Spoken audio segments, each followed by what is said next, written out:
Hi, this is Children's Story Time with Momma Julbug. Today's story is titled Corduroy. The book is written and illustrated by Dan Freeman. Corduroy is a bear who once lived in the toy department of a big store. Day after day, he waited with all the other animals and dolls for somebody to come along and take him home.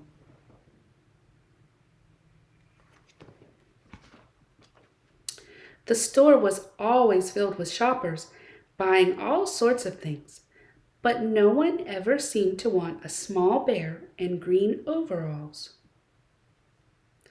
Then one morning, a little girl stopped and looked straight into Corduroy's bright eyes. "Oh, Mommy," she said, "look, there's the very bear I've always wanted."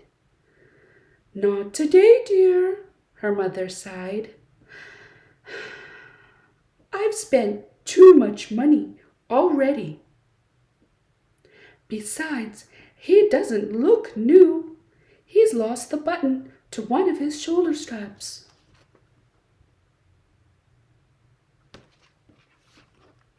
Corduroy watched them sadly as they walked away. "I didn't know I'd lost a button," he said to himself. "Tonight, I'll go and see if I can find it."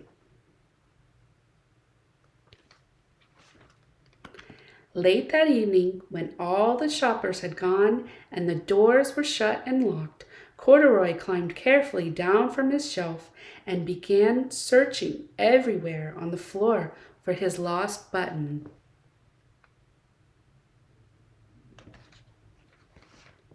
Suddenly, he felt the floor moving under him. Quite by accident, he had stepped onto an escalator, and up he went. "Could this be a mountain?" he wondered. "I think I've always wanted to climb a mountain." He stepped off the escalator as it reached the next floor, and there before his eyes was a most amazing sight. Tables and chairs and lamps and sofas and rows of beds. "This must be a palace," Corduroy gasped. "I guess I've always wanted to live in a palace." He wandered around, admiring the furniture. "This must be a bed," he said. "I've always wanted to sleep on a bed." And up he crawled into a large, thick mattress. Well, all at once he saw something small and round. "Why, here's my button," he cried, and he tried to pick it up, but like all the other buttons on the mattress, it was tied down tight.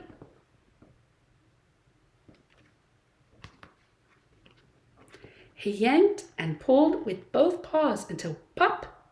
Off came the button, and off the mattress Corduroy toppled. Bang! Into a tall floor lamp. Over it fell with a crash. Corduroy didn't know it, but there was someone else awake in the store. The night watchman was going his rounds on the floor above when he heard the crash. He came dashing down the escalator.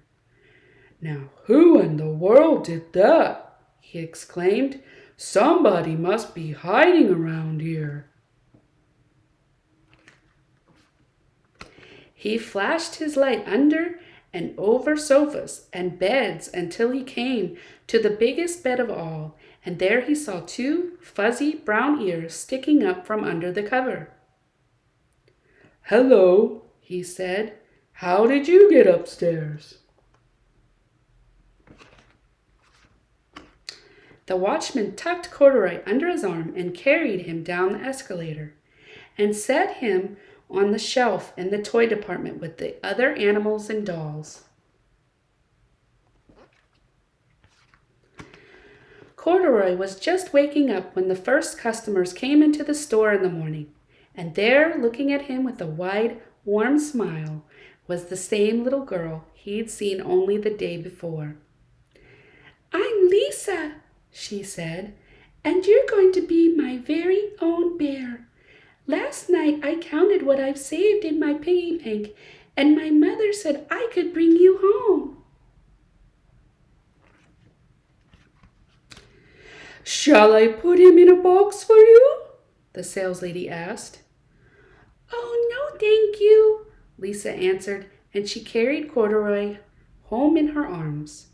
She ran all the way up 4 flights of stairs into her family's apartment and straight to her own room. Corduroy blinked.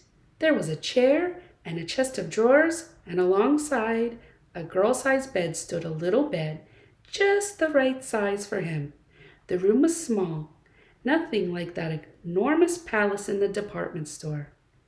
"This must be home," he said. "I know I've always wanted a home." Lisa sat down with Corduroy on her lap and began to sew a button on his overalls. "I like you the way you are," she said, "but you'll be more comfortable with your shoulder strap fastened."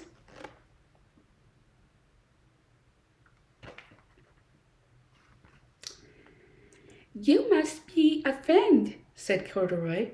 "I've always wanted a friend." "Me too," said Lisa, and gave him a big hug. The end. Thank you for listening. Hope you enjoyed it, and I hope you have a great day. Bye.